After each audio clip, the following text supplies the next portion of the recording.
दिवसापूर्वी राज्याचे मुख्यमंत्री महोदय यांच्या आदेशानं एक प्रकरण बाहेर आलं, ते अशोक खरातांचं, आणि त्याच्यानंतर एक दुसरा विषय अत्यंत महत्वपूर्ण नाशिक पोलिसांनी अत्यंत मेहनतीनं हुशारीनं बाहेर काढलेला आहे आणि तो विषय अतिशय गंभीर आहे।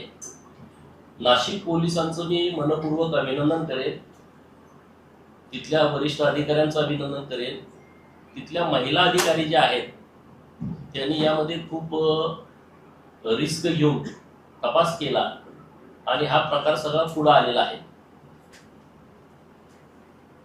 आतापर्यंत आपण लव्ह जिहाद, लँड जिहाद, वोट जिहाद असे विषय ऐकले होते, परंतु हा नवीन कॉर्पोरेट जिहाद समोर आलेला आहे। नाशिकमध्ये एक नावाजलेली कंपनी आहे जी इंटरनॅशनल पहिल्या 3-4 कंपन्या ज्या आहेत त्यामध्ये त्या कंपनीचं नाव आहे। मी आता जाणून बुजून नाव त्या कंपनीचं घेत नाही, परंतु अशा एका कंपनीमध्ये हा प्रकार घडलेला आहे। तिथं मुलींना टार्गेट करून त्यांचं लैंगिक शोषण करणं, त्यांचं धर्मांतरण करणं, अशा पद्धतीची गंभीर घटना घडलेली आहे। ही जी कंपनी आहे त्यामध्ये जवळपास 130 कर्मचारी काम करतायत। बहुतांश मुली या कंपनीमध्ये वेगवेगळ्या चांगल्या पदावरती काम करत होत्या आणि या मल्टीनॅशनल कंपनीमध्ये जे टीम लीडर आहेत, टीएल पदावरती जे काही जिहादी प्रवृत्तीची मुलं बसलेली आहेत, त्यांनी ठरवून हिंदू मुलींना टार्गेट केलेलं आहे। मुळात हे प्रकरण बरेच दिवस सुरू आहे। मुलींनी काही नोकऱ्या सोडल्या, बदनामी होईल या कारणानं मुली धाडसानं पुढे येत नव्हत्या। असंख्य मुलीवरती अन्याय झालाय, परंतु त्यातल्या 9 मुली या समोर आल्या, त्यांनी फिर्याद दाखल केली आहे। 9 वेगवेगळे FIR हे नाशिकमध्ये दाखल झालेले आहेत आणि त्यामध्ये Deolali camp police station, Mumbai नाका पोलीस स्टेशन, तिसरी फिर्याद मुंबई पोलीस नाका स्टेशन, मुंबई नाका पोलीस स्टेशनला 4थी फिर्याद, 5वी पण तिथंच आहे, 6वी मुंबई नाका पोलीस स्टेशन, 7वी, 8वी आणि 9वी अशा 9 वेगवेगळ्या फिर्यादी या मुलींनी तिथं दाखल केलेल्या आहेत। आता हे जे सगळं प्रकरण आहे हे प्रकरण अतिशय गंभीर आहे आणि म्हणून सरकारने तात्काळ SIT स्थापन केलेली आहे। माननीय मुख्यमंत्री महोदय देवाभाऊंचं आणि तिथल्या वरिष्ठ अधिकाऱ्यांचं मी विशेष अभिनंदन करेन।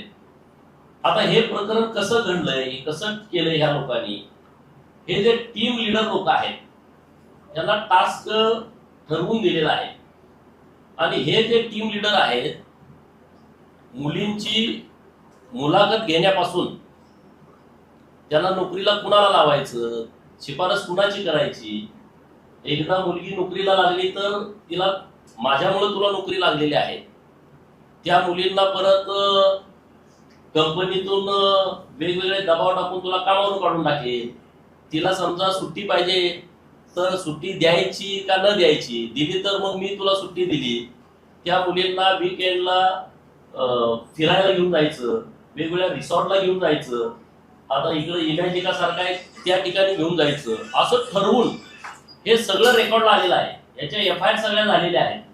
हे प्रकरण अतिशय गंभीर आहे।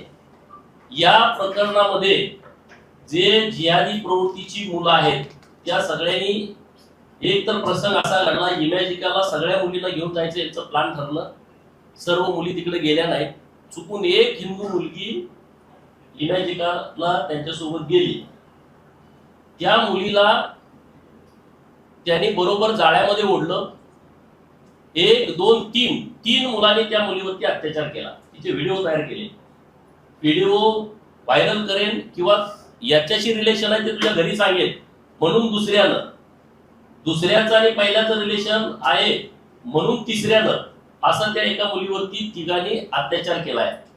एका मुलीला त्यातल्या असं निदर्शनास आलं की तिला मलेशियाला विक्री करण्याचं प्लॅनिंग पण या ग्रुप मधल्या मुलांनी केलेलं आहे. हे सगळे आता जे प्रकरण आहे ते प्रकरण अतिशय गंभीर आहे. मुळामध्ये काही मुली जर समजा ड्युटीवर आल्या नाही तरी आईला फोन करायचा. आता तिला बालवाडीत मुलगी आहे का पहिलीत आहे का दुसरीत आहे, तुम्ही पालकांना फोन करताय, आईचे नंबर तुमच्याकडे कसे काय आले, आईला तुम्ही फोन करण्याचं कारण काय? हे जे सगळं प्रकरण आहे हे प्रकरण अत्यंत नियोजनबद्ध केलेलं आहे आणि IT सेक्टरमध्ये होतंय, एवढ्या मोठ्या कंपन्यांमध्ये होतंय. यामध्ये सफी शेख, आसिफ आफ्ताब, शाहरुख कुरेशी, रजा मेमोन, दानिश शेख, तौसिफ अत्तार हे सगळे आरोपी आहेत. पुण्यामध्ये त्यांचं मेन ऑफिस आहे. पुण्यामध्ये जे HR आहे ती खरं तर हिंदू मुलगी आहे आणि तिनं या सगळ्या गोष्टीला पाठबळ दिलंय. म्हणजे आता आमची मागणी पोलिसांच्याकडे हीच आहे की याचे धागेदोरे जिथपर्यंत आहेत की HR मुलगी आहे तिथपर्यंत गेलं पाहिजे. तिचा जर यामध्ये सहभाग असेल तर तिच्यावरती कारवाई झाली पाहिजे. आणि मग हे महिला दिनाच्या दिवशी गिफ्ट देणं, अन्य वाढदिवसाला गिफ्ट देणं, त्यांना पार्ट्या देणं, मोठमोठ्या रिसॉर्टवरती बोलवणं, तिथं ड्रग्सच्या पार्ट्या करणं, ज्यांनी विरोध केला तर त्यांना परत टार्गेट करणं, मुलींना तिथं त्यांना वेगवेगळे कमेंट्स देणं कंपनीमध्ये इकडं तिकडं जात असताना, म्हणजे अतिशय गंभीर बाब आहे. आणि मग आमची मागणी अशी आहे की या प्रकरणामध्ये जर संघटितपणे जर गुन्हेगारी झाली असेल तर मकोक अंतर्गत या सगळ्या ग्रुपवरती कारवाई झाली पाहिजे. आता मी पुण्यामध्ये प्रेस घेण्याचं कारण काय आहे, नाशिक हे काय IT हब नाही आहे. नाशिकमध्ये IT कंपन्या आहेत पण त्यांचं प्रमाण काही इतकं पुण्या इतकं नाही, मुंबई इतकं नाही, ठाणे इतकं नाही. आणि म्हणून पुण्यामध्ये तर ITचं हब आहे, शिक्षणाचं जसं माहेरघर आहे तसं हे ITचं हब आहे. आणि मग अशा कंपन्यामध्ये जर आपल्या मुली काम करत असतील आणि त्यांना जर ठरवून कुणी टार्गेट करत असेल तर कंपन्यांचे जे प्रमुख लोक आहेत त्यांनाही माझं आव्हान आहे की बाबा असं काही तुमच्या कंपनीमध्ये घडतंय का हे तुम्ही तपासण्याची आवश्यकता आहे. त्या कंपन्यामध्ये अशा मोठ्या पोस्टवरती जे डिग्र्या घेऊन आलेले आहेत त्या डिग्र्या चेक करण्याची आवश्यकता आहे. वेगवेगळ्या देशातल्या वेगवेगळ्या राज्यातल्या त्या डिग्र्या द्यायच्या, त्या खऱ्या आहेत की त्या खोट्या आहेत. आणि मग अशा मोक्याच्या जागेवरती बसायचं की जिथं तुम्हाला प्रभाव टाकता येईल. असं प्रभाव टाकण्याच्या ठिकाणी असं नाशिक सारखं कुणी अधिकारी बसलेले आहेत का की जे हिंदू मुलींना टार्गेट करत आहेत, करत असतील, याच्यावरती कंपन्यांच्या मेन लोकांनी लक्ष देण्याची आवश्यकता आहे. आता धर्मांतरण पण झालंय. त्याचा मी एक फोटो तुम्हाला दाखवतो.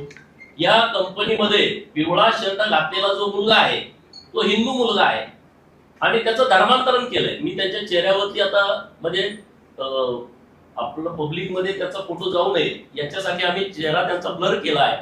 परंतु या मुलाचं धर्मांतरण केलंय आणि यांनी तक्रार पण दाखल केलेली आहे.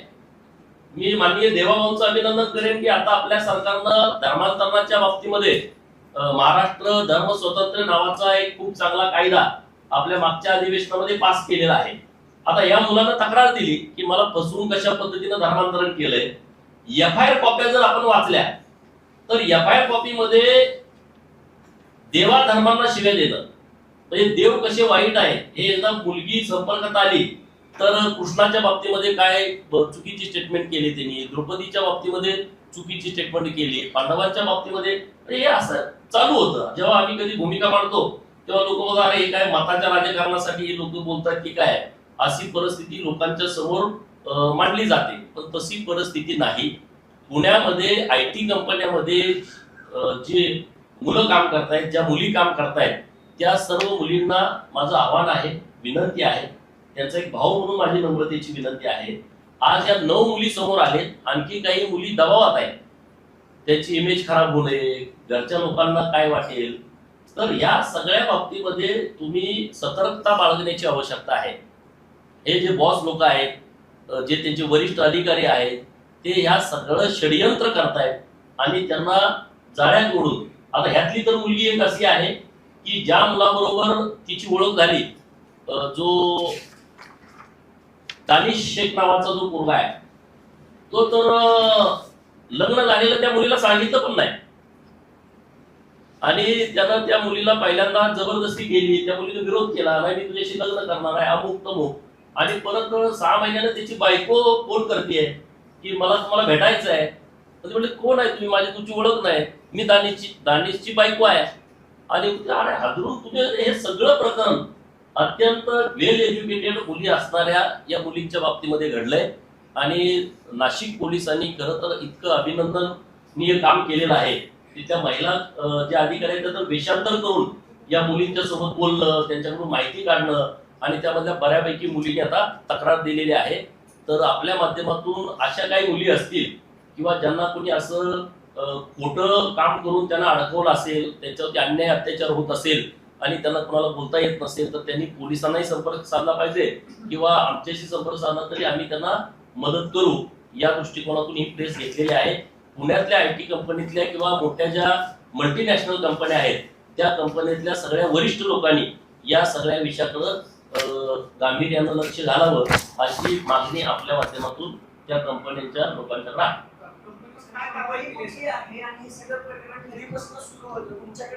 तुम्ही आरोपी 6 आरोपी अटकेत आहे, सगळी एका विशिष्ट जातीची आणि धर्माची मुलं आहेत. कधीपासून या कंपनीचे काम सुरू होतं आणि सिव्हिल फसवणुकीचा प्रकार कधीपासून? बघा, हे प्रकरण आता निदर्शनास आलं, परंतु हे मागच्या 2-3 वर्षापासून हे सगळं सुरू आहे. म्हणजे वेगवेगळा काळ या सगळ्या घटनांच्या बद्दल आहे. एका दिवसात एका महिन्यात ही प्रकरणं होत नाहीत. ही अत्यंत रचनाबद्ध ही सगळी प्रकरणं तयार केलेली आहेत. त्या मुलींना व्यवस्थित जाळ्यात अडकून घेतलेलं आहे आणि मग त्या मुलींना त्रास देणं, भांगडी करणं, त्यांचे व्हिडिओ करणं, व्हिडिओ व्हायरल करतो, घरच्यांना पाठवतो, नातेवाईकांना पाठवतो, सोशल मीडियामध्ये पाठवतो. हे गेल्या 2-3 वर्षापासून सुरू आहे. जेव्हा ही बाब नाशिक पोलिसांच्या निदर्शनास आली तेव्हा त्यांनी अत्यंत गुप्तपणे या सगळ्या विषयात खोलात जाऊन याची माहिती काढलेली आहे. आता एक प्रकरण बाहेर आलंय, अशी किती प्रकरणं आहेत याच्या संदर्भात सुद्धा तिथले कोणी ऍक्टिव्ह मुलं आहेत त्यांच्या लक्षात आलं, मुलींच्या लक्षात आलं, त्या धाडसाने पुढे आल्या तर बाकीची प्रकरणं नक्की बाहेर निघतील. या कंपनीला फंडिंग कुठून होतंय आणि कंपनीचं मुख्य काम काय होतं की जेणेकरून मुली त्या कंपनीमध्ये काम करण्यासाठी जाते? मल्टीनॅशनल कंपनी आहे तर त्याला काय आंतरराष्ट्रीय स्तरावरून फंडिंग होतंय का? नाही, आंतरराष्ट्रीय स्तरावरून या कंपनीला फंडिंग होत असेल असं माझं अजिबात म्हणणं नाही. नावाजलेली कंपनी आहे, जी जाणीवपूर्वक नाव घेत नाही, परंतु हे सगळं खालच्या लेवलला कंपनीचा रोल त्यामध्ये फार नसणारच आहे. परंतु यामध्ये जे कर्मचारी पदावरती गेलेले आहेत त्या कर्मचाऱ्यांच्या माध्यमातून हे सगळं घडलेलं आहे. आणि त्यामुळं इतर कंपन्यांमध्ये जर असे कुणी अशा प्रवृत्तीची लोक असतील ज्यांची मानसिकताच चुकीच्या पद्धतीची आहे किंवा टार्गेट ठेवून मुलींना लक्ष बनवणं आणि त्यांच्यावरती अन्याय अत्याचार करण्याची भूमिका आहे, असे कंपनीमध्ये जे वरच्या पोस्टला लोक आहेत त्यांच्याबद्दल व्यवस्थित माहिती कंपनीच्या लोकांनी पण घेणं आवश्यक आहे. या कंपनीमध्ये टीम लीडर तुम्ही सांगितलं 6-7 एका धर्माचे होते. टोटल टीम लीडर किती होते? एका धर्माचे किती होते आणि ठरवून कोणी त्याची भरती केली होती का? म्हणजे मग कोण आहे? नाही, याच्यामध्ये आता पोलिसांनी जाण्याची आवश्यकता आहे. 130 एकूण कर्मचारी आहेत आणि मग त्यात काही टीम बनवलेल्या आहेत. तर हे जे 5-6 लोक आहेत ते वेगवेगळ्या टीमचे प्रमुख होते. तर आणखी काही लोक आहेत का याचा तपास पोलिसांनी व्यवस्थितपणे करावा अशी मागणी आहे. आपल्याकडे विशाखा समिती स्थापन करण्याचं कंपल्शन आहे. जर हे होत होते की तक्रारींसाठी किंवा निवारणासाठी किंवा इंटरनल ह्याच्यासाठी काय आपल्या माहिती घेण्यासाठी किंवा तक्रारींसाठी, तर मग तुम्ही तशी मागणी करत आहात का हे तपासण्यासाठी पोलिसांना की तुम्ही तपास नाही, आपल्याकडे वेगवेगळ्या जसं आपण घराचं रजिस्ट्रेशन करतो की पोलिसांना कळवणं बंधनकारक आहे, तसं समितीचा कोण प्रमुख आहे काय तुम्ही त्या पोलीस स्टेशनला कळवणं त्या एरियात असं काही बंधनकारक करण्याचा माझी मागणी करा. नाही, याच्याबद्दल काय वेगवेगळ्या शाखा असतात परंतु त्यांच्यापर्यंत सगळीच लोक पोहोचतात असं होत नाही. परंतु याबद्दल जरा व्यवस्थितपणे यातली जे तज्ज्ञ मंडळी आहे, महिलांच्यासाठी काम करणाऱ्या ज्या भगिनी आहेत त्यांच्यासोबत व्यवस्थितपणे चर्चा करून आणखी काय पुढं करावं लागतंय का हे त्यांच्याकडून जरा व्यवस्थित माहिती घेऊन तशा पद्धतीची मागणी आम्ही सरकारकडे करू. अरे ही फार मोठी कंपनी आहे, कंपनीत जाऊ द्या, कंपनीचा विषय सगळीकडेच. मग हे प्रेस घेण्याचं कारणच हे आहे की कंपन्या तर खूप आहेत काम करणाऱ्या, मोठमोठ्या कंपन्यामध्ये या मुली सगळ्या काम करतायत. हे आता एका कंपनीतला विषय पुढे आला मग अन्य कंपनी नाव द्या ना आम्हाला. काय असं जरी आम्हाला कुठं बोलायला होत असेल तर अरे नाही लक्ष करा. बघा कंपनीचा विषय काय असते, विषय काय मी असते? तुम्हाला खासगीत पण बोलेल, तुम्ही म्हणणार आहे या कंपनीचं नाव घेऊ नका, तुम्ही पण म्हणा. नाही, असं नाही. या एक असं वाटतं. तुम्ही प्रत्येक ठिकाणी जर एवढी मोठी केली पाहिजे ना, असं मल्टीनॅशनल होत कंपनी असेल. असेल तर शाखा समिती असणारच. नाही नाही, समिती असेल, समिती आहे की नाही याची माहिती घेऊन तिथं त्यांच्यापर्यंत हा विषय आला होता की नव्हता, करण्याची मागणी करणार. कंपल्शन करण्याची मागणी करू. त्या तुमची जी सूचना आहे, माहिती द्यायची. प्रत्येक मल्टीनॅशनल कंपन्यामध्ये ही शाखा आहे की नाही, शाखा असेल तर ती कार्यान्वित आहे की नाही, तर याच्याबद्दलचं कंपल्शन करण्याच्या संदर्भातलं पत्र मी एक निवेदनच माननीय मुख्यमंत्री महोदयांना देणार आहे. तर पुढच्या 2-4 दिवसामध्ये आम्ही ते निवेदन देऊ. निवेदन दिल्यानंतर त्याची माहिती तुम्हाला देऊ. म्हणजे कसं राज्याला महिला आयोग जे पद आहे ते रिक्त आहे. तुम्ही या मुलींची काळजी करताय, आवाज उठवताय, हाच आवाज पडळकरांनी अशोक महाराजांच्या वेळी उठून राज्य विधायकाच्या विरोधात पत्रकार परिषद घेतली असती का? आणि घेतली होती ना, तुम्ही ऐकलं नाही वाटतं. अशोक महाराज तुम्ही बातमी चालवली नाही वाटतं, मी बोललेलो. चाकणकरांच्या हे बघा काय विषय समजून घ्या. अशोक महाराजांच्या बद्दल मी भूमिका मांडली होती आणि ते काय सगळ्या माननीय मुख्यमंत्री महोदयांनी लक्ष घातलं म्हणून अशोक महाराज जेलमध्ये आहे, नाहीतर आता ते कुठल्या तरी बेटावं असेल. मग कुणी जर सांगितलं की त्यानं कुठलं बेट खरेदी केलंय, तर बोंधुगिरीला समर्थन आम्ही कधी करत नाही. कारण हा महाराष्ट्र छत्रपती शिवाजी महाराजांचा आहे, महात्मा ज्योतिबा फुलेंचा आहे. इथं खंडोबा, बिरोबा, माकोबाई, ज्योतिबाचा हा महाराष्ट्र आहे. संत ज्ञानेश्वरांचा, तुकारामाचा महाराष्ट्र आहे. बोंधुगिरीला इथं प्राधान्य कधीच नाही दिलं. आणि असं अशोक खरात सारखे नीच प्रवृत्तीची माणसं आहेत, त्यांच्याबद्दल तर आम्ही भूमिका ठामपणे मांडलेली आहे. त्यामुळे आता महिला आयोग रिक्त आहे, तर सरकार भरत योग्य संधी महिलांना देईल, त्यांची नेमणूक होईल. सर्वपक्षीय नेते तिकडे अरे हे काय लपून आहे का? हे सगळं आता उघड झालेलं आहे. काल मला वाटतंय माननीय तेजस्विनी सातपुते मॅडम ज्या तपास करतायत त्यांची व्यवस्थितपणे प्रेस झालेली आहे. तिथं कोण गेलंय, काय नाही गेलंय, त्याची सगळी सविस्तर माहिती तुम्ही पण दाखवली आहे आणि वेगवेगळ्या माध्यमातून येतं. हे काय लपून छपून असायचं कारण नाही. त्यामुळे आम्ही काय लेट गेलो नाही, त्यामुळे आम्ही काय त्याच्यावर जास्त बोलायची गरज नाही. तुम्हाला माहिती होतं कोणी आधी? अरे बोंधू बाबाचं प्रकरण आल्यानंतर कळालं कोण कोण जात आहे. आणि बऱ्यापैकी माहिती तर तुमच्या पत्रकार मित्रांच्याकडूनच कळते कोण गेलंय, कोण तिथे. तुम्ही जिल्ह्यातले नेते पण येते. सगळ्यांचे फोटो आले की तुम्ही तेव्हा काय- आम्हाला माहिती नाही, तुम्हाला माहिती आहे की कोणची आहे. तुम्ही सारखं त्यांना काय पाहिजे होतं? हे बघा, मी नाव घेण्याची गरजच नाही, तुम्हीच दाखवलंय सगळं. आणि तुम्ही जे दाखवताय त्यांना काय पाहिजे नेते होतं? तुमचे नाही, ते जे आम्हाला माहिती नाही की नाव आम्हाला माहिती आहे. त्यांना काय पाहिजे होतं? असं त्यांना काय पाहिजे होतं? त्यांना स्थिरता हवी असेल. आता काय मिळण्यासारखी परिस्थिती नाही आणि पोराचं पुढं काय भविष्य होतंय का, त्यासाठी ते गेले असतील. आणि ते सगळे फोटो पण सगळे आलेले आहेत आणि त्यामुळं आता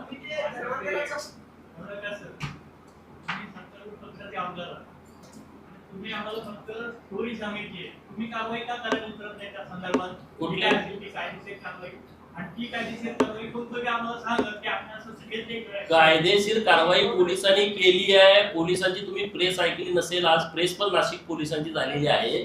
कायदेशीर कारवाई झाल्याच्या नंतरच मी बोलतोय. पोलिसांचं अभिनंदन करतोय, सरकारचं अभिनंदन करतोय. महिलांच्या बाबत सरकार अतिशय एकदम संवेदनशीलपणे कारवाई करतोय. ही कारवाई झाली आहे. आता मी प्रेस यासाठी घेतली आहे की IT कंपनी नाशिक मधली आहे. पुणे तर IT कंपनीचा हब आहे. इथं तर कितीतरी कंपन्या आहेत. मग तिथल्या कंपन्यामध्ये सुद्धा असं काही घडतंय का? घडत असेल तर ते उघडं व्हावं आणि पुढं घडू नये, त्यासाठी मुलींनी आणि तिथं कर्मचारी त्यांनी काळजी घ्यावी. तुम्ही तो धर्मांतराचा एक फोटो दाखवलाय, मुलाचं धर्मांतर केलं असं म्हणताय. कोण तो मुलगा आहे जरा फोटो परत दाखवाल का? आणि त्या मुलाच्या त्याच्यासोबत किंवा परिवारासोबत काही चर्चा झाली? नाही, त्यांनी तक्रारच दिल्या ना.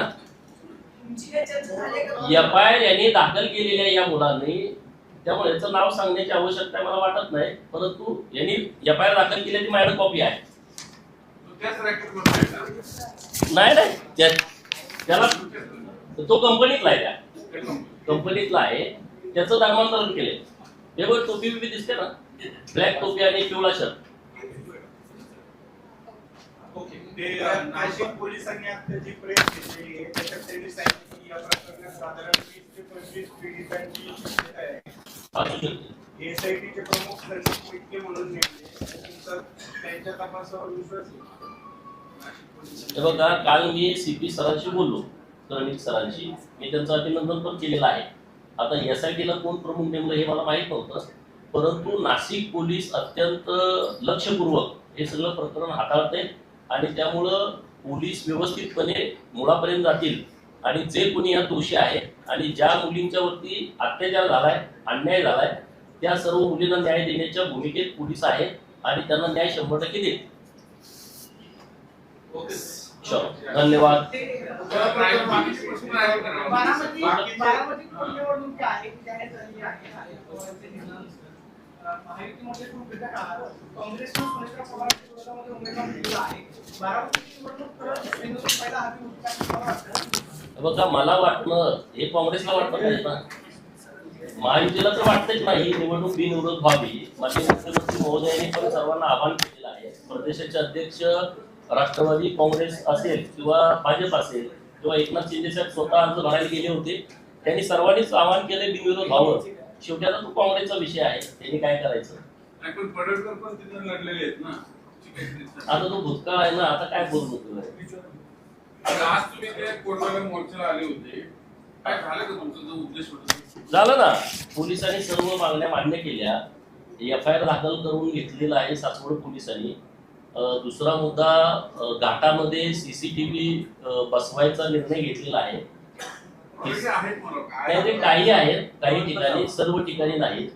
आणि तिसरा मुद्दा, तिथं 24 तास पोलिसांचं पेट्रोलिंग असावं, त्याबद्दल ग्रामीण SP पुणे यांनी सूचना दिलेल्या आहेत. आणि नंबर 4, पुरंदर तालुक्यामध्ये सरकारी जमिनीमध्ये अतिक्रमण झालंय आणि त्या संदर्भात पुढच्या 8 दिवसाच्या आतमध्ये पुरंदर तालुक्यातील जे त्या खात्याचे प्रमुख आहेत, समजा महसूल आहे, ग्रामविकास आहे, कृषी विभागाची जमीन आहे, वन विभागाची जमीन आहे, जलसंधारणाची जमीन आहे, तर ज्यांची जमीन आहे त्या खात्याचे प्रमुख आणि पोलीस अधिकारी आणि माननीय संजय जगताप तिथले जे नेते आज मोर्चामध्ये होते त्यांच्या उपस्थितीत बैठक करून जर तिथं अतिक्रमण झालं असेल तर ते काढण्याच्या संदर्भातल्या सूचना पोलिसांनी दिलेल्या आहेत. मुद्दा असा आहे पडळकर साहेब, तुम्ही सत्तेत आहात, तेही सत्तेत आता सत्तेत सामील झाले. पहिले जरी काँग्रेस काँग्रेसवाले असले, वडवा भागात तुम्ही तो सगळा हिंदुत्ववादी मोर्चा घेऊन जातात. वडवा भागात मुस्लिम सगळे पॉप्युलेशन आहे. उद्देश काय आहे? वातावरण भडकायचं आहे का काय? तुम्ही सत्तेत आहात, उद्देश संपू शकला असं वातावरण भडकवण्याचा उद्देश नाही. जे भिवरी नावाचं गाव आहे, कानिफनाथाचं पवित्र मंदिर त्या गावामध्ये आहे. कानिफनाथाच्या मंदिराच्या परिसरामध्ये सातत्यानं कोंढवा भागातली लोक जाऊन नमाज पठण करणं, उघड्यावरती पार्ट्या करणं, इफ्तार पार्ट्या करणं, मटणाच्या पार्ट्या करणं, दारवाच्या पार्ट्या करणं, सातत्यानं त्या लोकांना त्रास देणं, त्यांचे व्हिडिओ तयार करणं, ते स्टेटसवरती ठेवणं, चॅलेंजिंग स्टेटस ठेवणं, तुम्ही आता आमचे काय वाकडे करणार आहे, अमुक करणार आहे, तमुक करणार आहे, हे तिथली लोक करतायत. नंबर 1. नंबर 2, जेवढ्या घटना लव्ह जिहादच्या घडलेत, लँड जिहादची जेवढी प्रकरणं पुणे परिसरामध्ये घडतेत, त्यांना सपोर्ट करणारी लोक तपासात तिथली निघतील. मुलींचं जेव्हा मुलींना हे लव्ह जिहादच्या जाळ्यात अडकवतात तेव्हा त्यांना आसरा देणं, त्यांना वकील शोधून देणं, त्यांचे धर्मांतरण करणं, त्यांची लग्न लावून देणं, हे सगळे प्रकार तिथं घडत आहेत. त्यामुळं सातत्यानं त्या परिसरातून अशा कारवायांना पाठबळ मिळत असेल तर मग हिंदू समाजाने कुठवर गप्प बसायचं. मग तुम्ही जर आरे म्हटला तर कुणीतरी काळे म्हणणार, तुम्ही जर आहो म्हटला तर काहो म्हणणार. तर ही या परिस्थितीत आज तो मोर्चा आयोजित केला होता. त्यामुळे इथून पुढच्या काळामध्ये भिवरी परिसरामध्ये जर कोणी कोंढवा परिसरातून लोक जाऊन अशी हुल्लडबाजी किंवा चुकीचं काम केलं तर जशाच तसं उत्तर द्यायच्यासाठी हा मोर्चा होता. मराठा समाजाला एक निवेदन दिले आज. काय त्या निवेदनात सांगितलंय? छत्रपती शिवरायांची बाजू तुम्ही तुमच्या पॉलिटिकल अजेंडासाठी वापरता असं काहीतरी निवेदन? असं काय नाही, निवेदन तर दिलेलं आहे मला. छत्रपती शिवाजी महाराज हे काय राजकारणाचा विषयच असू शकत नाही.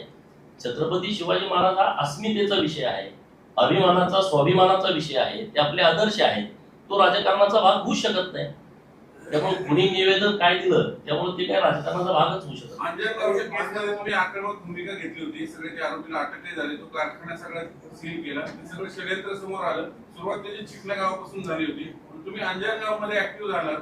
मग हे सगळं प्रकरण तरच नेण्यासाठी सरकार म्हणून तुम्ही पुढाकार घेणार का? हे सगळं सरकारने पुढाकार घेतलेला आहे, सरकारने कारवाई केलेली आहे, सरकारने हे सगळ्यांच्या समोर आणलं. जो पुतळा बसवत होता त्याचाच पुतळा बनवायचा कारखाना आहे. तो पुतळा 30,000 रुपये मध्ये तयार करतो, तो 1.5 लाख रुपयाला विकतो. आणि तो पुतळा कसा बसवायचा, पोलीस प्रशासन आल्यानंतर आंदोलन कसं करायचं, हे सगळं केलेलं आहे. त्यामुळे मराठवाड्यामध्ये आणि पश्चिम महाराष्ट्रातल्या मोहोळ माड्यामध्ये पुतळे बसवले. अंजनगावमध्ये मी का बोललो, म्हणजे माझा विषय आहे ना तो. अंजनगावच्या आमच्या महाराजांना तुम्ही जर 2-2, 3-3 दिवस उपोषणाला बसवणार असाल आणि अखंड धनगर समाजाच्या शिवभक्तीवरती जर कोणी शंका घेणार असेल तर मग मी काय गप्प असू, मी त्याच्यावरती भूमिका मांडणार. आणि त्यामुळे मी एकदम रोखठोक भूमिका मांडलेली आहे. आणि जर पुढे अशी कोणी वेळ आणली तर मी त्यात भूमिका मांडणार. जो विषय माझ्याकडे आलाय त्यातच मी बोलणार ना. जो विषय माझ्याकडेच येत नसेल मी त्यावर कसं काय बोलेन. हिंदुत्ववादी नेते, कधी धनगर नेते, नेमकी ऑल इन वन आहे, ऑल इन वन. असं काय नाही, मला काही बंधन नाही. मी सगळ्या विषयात बोलतो.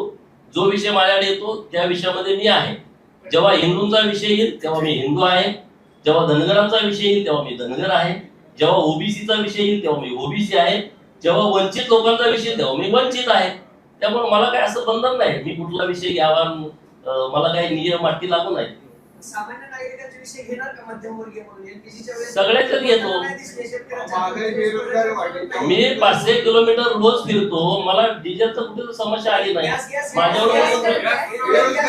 गॅसचा पण विषय समजून घ्या.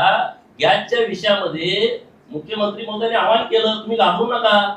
ज्यांच्या घरात एक गॅस सिलेंडर शिल्लक आहे किंवा तुम्हाला 2 पाहिजे, 3 पाहिजे, ज्यांच्या पेट्रोलची टाकी 10 लिटरची आहे तो 20 लिटर केनात घेऊन घरात ठेवून ठेवायला लागलाय. असं कसं होईल? सर्वांना आवाहन केलंय, सरकारची जबाबदारी आहे ना.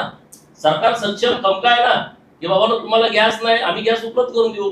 मी 2 वेळा माझ्या मतदारसंघामध्ये बैठक घेतली, त्या लोकांना समजून सांगितलं की बाबा असं नाही आहे, तुम्हाला या ज्या अफवा उठत आहेत गॅस नाही गॅस नाही म्हणून त्या सगळ्या लोकांची जुमड उडाली.